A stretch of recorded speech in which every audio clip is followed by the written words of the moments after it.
오늘 아침 하나님께서 우리에게 주시는 말씀 갈라디아서 6장 9절로 10절까지의 말씀입니다.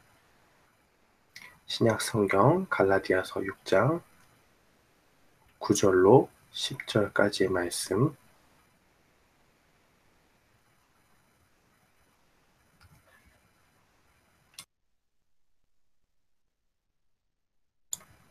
우리 다 찾으신 줄 알고 함께 봉독하겠습니다. 우리가 선을 행하되 낙심하지 말지니 피곤하지 아니하면 때가 이름에 거두리라. 그러므로 우리는 기회에 있는 대로 모든 이에게 착한 일을 하되 더욱 믿음의 가정들에게 할지니라. 아멘. 저는 오늘 본문 말씀 갈라디아서 6장 9절로 10절 말씀을 통해서 그리스도인의 선행이라는 제목으로 하나님의 말씀을 선포하겠습니다. 이제 사도 바울은 씨를 뿌리고 열매를 맺는 것, 열매를 추수는 것, 파종의 원리를 계속해서 앞선 우리가 두 번에 걸친 그 설교의 말씀처럼 계속해서 그 원리를 적용하는 것들을 볼 수가 있습니다. 먼저는 사역자와 성도들의 관계 속에서 이 원리를 적용했고, 또 육체를 위해 심는 것이 무엇인지, 또 성령을 위해 심는 것이 무엇이고, 그것으로부터 얻을 수 있는, 추수할 수 있는 것은 무엇인지 계속해서 이야기하는 과정 가운데 이제는 개인적인 거룩함에서 선을 행하는 것, 또 다른 사람을 돕는 것, 교회에서나 사회에서 우리가 선한 행실을 펼침으로써 우리가 거기에 대해서 그리스도인의 선행이 어떻게 돼야 되는가 하는 것들을 다루고 있습니다. 적용은 다르지만 분명한 한 가지의 원리, 씨를 뿌리고 거두는 것, 그것이 동일하게 적용되어져 있습니다. 그리스도인들이 선행을 하는데 약간의 격려가 분명히 필요합니다. 바울은 이것을 인식하고 수신자들에게 낙심하지 말라고 그렇게 이야기합니다. 이 낙심하지 말아야 될 것은 우리가 활발하게 뭔가 교회에서나 이렇게 하나님의 선행들을 좋은 중심을 가지고 하나님께 받은 내를 나도 나눈다. 내가 섬길 게 무엇일까?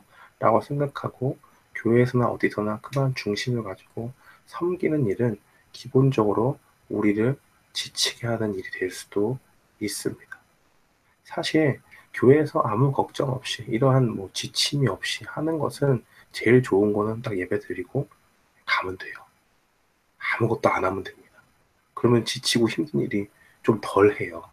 왜냐? 따로 섬길 일이 없기 때문에 뭐 굳이 뭐 내가 섬겨가지고 거기서 또 오는 여러 가지 문제들을 감당하기가 힘들고 하는 그런 경험들을 한 사람들은 웬만하면 인볼브 하지 않고 교회가 뭘 할 때 참여하지 않고 그냥 나는 최소한의 것들, 그러니까 예배만 드리고 하나님 믿으니까 하나님 말씀 듣고 딱 거기까지만 하고 교제는 좀 접고 바로 집으로 간다든지 그다음에 뭔가 일손이 필요해서 교회에서 섬기는 분들을 찾습니다.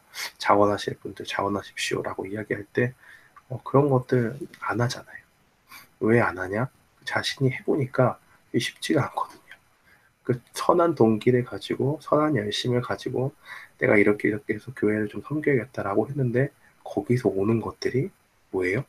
기쁨과 어떤 그런 것들을 기대했는데 그런 게 없진 않지만 있지만 그것보다 여러 가지 더 복잡하게 생각해야 될 것들이 있으니까 거기서부터 우리는 지침을 또 힘든 것들을 섬김 가운데서 선한 의도로 분명히 했지만 거기서 뭔가 어려움들을 겪습니다. 우리는 그래서 낙심하거나 또 일손을 놓거나 심지어는 제일 좋은 건 포기하고 그냥 가는 거예요. 에이, 교회가 참 난 좋은 데인 줄 알았는데 섬기다 보니까 거기서 막 여러 가지 말들도 많이 나오고 막 복잡해요. 내가 이럴 바에는 그냥 믿으면 그냥 버리는 게 낫겠다. 굳이 뭐 교회가 필요 있나? 집에서 예배 드리면 다 되는 거지. 라고 하면서 공적인 예배 나오지 않고 심지어는 더 나아가서는 교회를 떠나는 일도 발생할 수가 있겠죠. 그래서 사도 바울은 우리에게 이런 격려를 해줍니다. 선을 행하는 것은 씨를 뿌리는 것과 같다고 이렇게 적용하는 것입니다. 참고 씨를 뿌리면 포기하지 않냐면 때가 이름에 거두리라 라는 그 말씀이 바로 이런 거예요.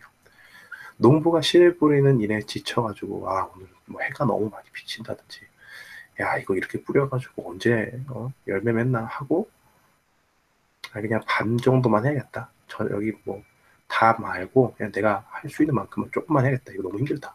라고 밭의 반을 포기하고 절반만 씨를 뿌리면 어떻게 될까요? 그가 받는 수확은 반으로 줄어드는 것입니다. 이 그리스도인의 선행도 마찬가지예요. 우리가 뭔가 그 안에서 기쁨과 어떤 뭔가를 얻어가려고 한다면 그런 수확, 풍성한 수확과 어떤 기쁨을 원한다면 씨 뿌리는 일을 마치고 참고 기다려야 돼요. 농부가 땅에서 나는 귀한 열매를 바라고 길이 참는 것과 같이 우리도 선행을 하되 낙심치 말고 계속적으로 이것이 장차 그 인내 가운데서 지금은 뭐 이렇다 저렇다 말이 많아도 결국 사람들이 알아줄 거야. 하나님이 아시지. 라고 그렇게 해 나가는 것들이 반드시 필요합니다. 그러나 많은 그리스도인들이 이 추수에 관해서 굉장히 어린아이처럼 행동하는 경우가 있어요. 어린아이들이 어떻게 합니까? 기다리질 못해요. 그죠? 막 씨를 뿌렸습니다. 꽃은 왜 안 나와? 꽃은 왜 안 나와? 열매는 왜 안 나와? 계속 물어보죠. 언제 심었습니까? 방금 심었어요. 부모님하고 땅 파고 자 여기서 이렇게 하면 나중에 씨가 나올 거야. 나중에 언제? 왜 이렇게 물어보는 의도가 뭡니까? 자기는 당장 지금 보고 싶은 거예요. 내가 씨를 뿌렸으면 그 원리나 어떤 이런 것들은 상관이 없이 당장 내 눈앞에 보이는 어떤 선한 열매를 보고 싶습니다. 그게 바로 이 그리스도인의 선행에 있어서 어린아이와 같이 대하는 거예요. 아주 단순한 원리지만 이것은 우리에게 굉장히 큰 의미를 가져다 줍니다. 그래서 우리가 선을 행할 때 반드시 기억해야 될 것은 인내함이 있다는 것을 반드시 기억해야 될 필요가 있습니다. 인내함이 없이는요 아무것도 할 수 없어요. 씨 뿌리는 사람이 농부가 씨를 뿌려가지고 그 농부가 씨 뿌리는 걸로 답니까? 그런 게 아니죠. 거기에는 여러 가지 수고들이 필요하고 그 다음에 기다리고 그 다음에 거기서 또 뭐가 필요하느냐? 비를 내리는 건 자기의 속관이 아니잖아요. 그러니까 그런 것도 참고 기다리고 비가 좀 와야 되는데 하는 것도 계속적으로 참으면서 나아가는 것이지 며칠 기다렸는데 비 안 오니까 이거 필요 없고 그냥 다른 일 해야겠다 하고 밭을 그냥 방치해두면 어떻게 될까요? 전혀 열매는 고사하고 거기에 별하별 종류의 잡초들이 나서 그가 이미 씨를 뿌리고 있는 것들이 다 말라주고 대신 그런 것들이 자라는 것과 같은 것입니다. 씨를 뿌리는 것이 어떤 지역사회에 선을 행하는 것이라고 우리가 적용을 해보면 추수는 그럼 무엇이 될까? 바울은 우리에게 구체적으로 얘기해 주지 않아요. 하지만 우리가 생각해 보건대 교회에서나 지역사회에서 꾸준히 선한 일을 행하면 언제나 선한 결과가 나옵니다. 그것은 필요한 사람들에게 위로나 위안이나 도움을 주는 것일 수도 있고 실제적으로 영적인 방황하는 사람들에게 그들을 찾아가서 예수 그리스도의 복음을 전하고 구원을 얻게 이르도록 그 믿음 가운데로 안내하는 그러한 일이 될 수 있습니다. 우리가 실제적으로 그 VBS 이런 것들을 해보면 사실 아무것도 아닌 것 같지만 그 지역에 있는 아이들이 많은 부분 복음을 듣는 거예요. 그리고 그것이 또 어떤 거냐? 우리가 처음에 예전 교회에서 할 때 우리가 이 지역 사회를 어떻게 섬길 수 있는 것인가, 어떻게 섬길 수 있을까라고 이야기를 하다가 그러한 맥락에서 우리가 BBS를 행했습니다. 그랬을 때 많은 유익한 것들이 있어요. 우리 교회에 홍보가 되는 것뿐만 아니라 그 아이들이 사랑으로 보살핌을 받고 말씀 안에서 그 씨앗을 뿌리고 당장 어린아이들에게 말씀을 심으면 당장 열매가 보이지 않습니다. 그러나 그들에게 하나님의 말씀이 전해졌기 때문에 장차 우리는 조금 더 인내하고 그들의 삶을 지켜보면서 하나님이 그들의 삶 가운데 어떻게 일하시는가를 볼 수 있는 것이죠. 그러한 실질적인 유익들이 필요해요. 아름답고 선하고 참된 것을 더욱더 존중할 수 있도록, 그러니까 그리스도 안에 있는 그런 선행들 가운데 얼마나 이 경험을 통해서 그것을 그리스도 안에 있는 그 은혜를 받아서 교회를 섬기고 또 다른 사람을 섬기고 하는 것들을 한번 맛본 사람들은 그 안에 참된 보람이 있다는 것을 분명히 기억합니다. 그리고 나아가서 이것들이 정말 실제적으로 사회를 좀 더 살기 좋게 하고 건전한 장소로 만드는데 도움이 될 수 있죠. 나랑 아무 관련이 없는 교회가 어느 날 어떤 주장을 가지고 자기의 편을 들어달라고 막 이야기를 합니다. 이것이 진리라고 이야기해 공감이 가지 않죠. 그러나 그들에게 정말 사랑의 실천을 어떤 교회가 그 지역사회에 행하고 있을 때 그 교회가 가지는 선한 영향력이라고 하는 것은 뭐 그 일을 할 때는 당장 드러나지 않습니다. 그러나 결정적인 순간에 그 다른 사람들도 자신들이 받은 그 은혜를 기억해요. 그렇기 때문에 우리가 그리스도인으로서 선한 행실을 우리가 교회 안에서든지 교회 밖에서든지 하는 것은 굉장히 중요합니다. 그리고 그렇게 할 때 우리가 실제적으로 하는 사람들에게도 보람과 하나님 안에서 참 감사하다라고 하는 것을 유익을 줄 수 있고 또 그런 것이 연관이 돼서 예수 그리스도에게 관심이 없던 사람이 교회가 이런 일들을 하네 나도 한번 가볼까라고 하는 그러한 전도의 열매도 맺을 수가 있는 것이죠. 이 신실한 섬김을 위해서 신실한 섬김을 위해서 하늘에서 주는 어떤 그런 큰 보상이 있다면 우리는 하나님의 일하심을 그 그리스도인들의 선행을 통해서 보게 되는 것이라고 할 수 있습니다. 그러므로 이 바울은 10절에 이어서 이야기하죠. 선한 씨를 심는 것이 좋은 수확을 낳기 때문에 우리는 기회 있는 대로 그리고 이 세상에서 그러한 우리가 어떤 가지고 있는 능력 있잖아요. 우리가 시간과 재능을 주셨을 때 기회가 있는 대로 그러한 섬김의 일들을 계속해서 해야 한다고 이야기합니다. 모든 이에게 착한 일을 하되 더욱 믿음의 가정에게 할지니라 라고 그렇게 이야기합니다. 아무에게도 해를 끼치지 않고 각 사람에게 필요한 것들을 공급해 주는 것이 바로 우리가 해야 될 일입니다. 그런데 특별히 하나의 원리가 나오는 것은 이 가정이라는 것은 다른 신자들, 또 우리와 함께 동일하게 하나님의 백성으로 부름받은 사람들, 그래서 하나님의 가족 안에서 우리 형제 자매인 사람들, 교회 공동체를 이야기하는 겁니다. 우리가 첫 번째로 돌아봐야 하는 것은 우리의 친족들이, 우리의 피부치들, 우리의 가족들이라고 이야기합니다. 그래서 교회와 가정은 정말 굉장히 밀접한 게 있어요. 왜 그렇죠?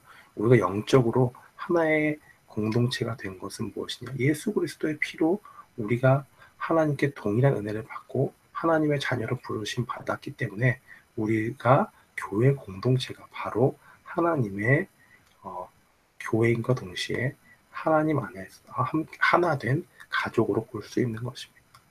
그렇기 때문에 우리가 무슨 일을 하든지 우리가 어떤 선행으로 다른 사람을 실제적으로 돕고 하는 것들이 필요하다면 그런 것은 바로 우리 교회에서 먼저 실행돼야 하는 것이죠. 그렇기 때문에 우리가 기도할 때 각 가정을 축복하면서 기도하는 것들이 굉장히 중요합니다. 이것이 하나의 오늘 본문과 관련된 실천이라고 저는 볼 수가 있다 생각합니다. 그리스도인의 자아서는 그리스도인의 선행은 절대 거기서 멈춰서는 안 됩니다. 딱 그것만 하고 그만두는 것이 아니라 믿음의 가정들에게 우선 하지만은 뿐만 아니라 교회의 울타리를 넘어서 우리의 친구들, 믿지 않는 자들, 또한 우리가 원수를 생각하는 사람들까지도 그리스도의 사랑으로 섬기고 나아가야 합니다. 그래서 그 가운데는 참고 선을 행하는 것이 있어요. 우리가 참으로 인내하면서 사실 인내하는 것이 상당히 어렵지만 선을 행하는데 고맙습니다 라고 이야기하지 않고 거기서 이런 걸 쓸데없이 이런 걸 나한테 하고 왜 하지 마요 이렇게 반응하면 그 마음에 상처가 되잖아요. 아니 나는 선한 중심을 가지고 교회의 울타리를 넘어서 이 말씀에 순종하는 마음으로 하나님의 선한 일들을 행했는데 그것에 대한 올바른 반응이 나오지 않을 때 굉장한 상처가 될 수 있습니다. 그러나 분명히 기억하십시오. 선을 행하고 참는 것, 그것이 분명히 귀한 것이 있습니다. 사랑하는 성도 여러분, 우리는 그리스도인의 삶에서 사람이 무엇으로 심든지 그대로 거두리라 라고 이야기하는 그 바울의 원리가 적용되는 세 가지 영역을 살펴봤습니다. 첫 번째 영역은 하나님의 말씀으로 가르치는 사람들이 회중의 마음과 생각에 심는 것입니다. 또 두 번째 영역에서는 씨는 우리 자신의 생각과 행동으로 육체 또 성령의 밭에 심는 것이죠. 그리고 세 번째는 오늘 말씀처럼 씨는 선행으로 공동체와 또 다른 사람들의 삶에 심는 것입니다. 각각의 경우에 씨와 땅은 다르지만 파종기 이후에는 분명히 수확이 따르게 되어 있습니다. 하나님의 말씀을 심는 교사는 자신의 생계비를 거둘 것이고 또 그렇게 하는 것이 하나님의 선하신 목적 가운데 있습니다. 육체를 위해서 심는 것은 죄인의 타락을 거둘 것이고 성령을 위해 심는 자는 그런 신자에게는 영생과 계속해서 깊어지는 하나님과 교제 가운데서 참된 기쁨을 수확할 수 있는 것이죠. 공동체의 선행을 심는 그리스도인들은 자신이 섬기는 사람들의 삶에서 좋은 수확을 얻고 자신을 위해서 영원 속에서 보상을 거두게 됩니다. 그 하늘에 하나님께서 이 세상에서 당장 우리에게 그 선행의 대가를 뭘 주시지 않더라도 하늘 위에 보화를 쌓아두는 것과 같습니다. 이 세 가지 영역 중 어떤 것도 하나님 앞에서 업신여김을 받을 수가 없는 것이죠. 각각의 영역은 각각 같은 원리가 변함없이 적용됩니다. 그래서 오늘 이 말씀을 기억하고 우리가 하나님 앞에 선한 행실을 할 때 그것에 있어서 어떤 기대와 어떤 우리의 우리가 기대하는 그 반응들, 선행을 했을 때 그런 것들이 나오지 않더라도 낙심하지 말고 계속적으로 인내하며 섬김의 삶을 살기로 다짐하는 저와 여러분이 되기를 주님의 이름으로 축원합니다.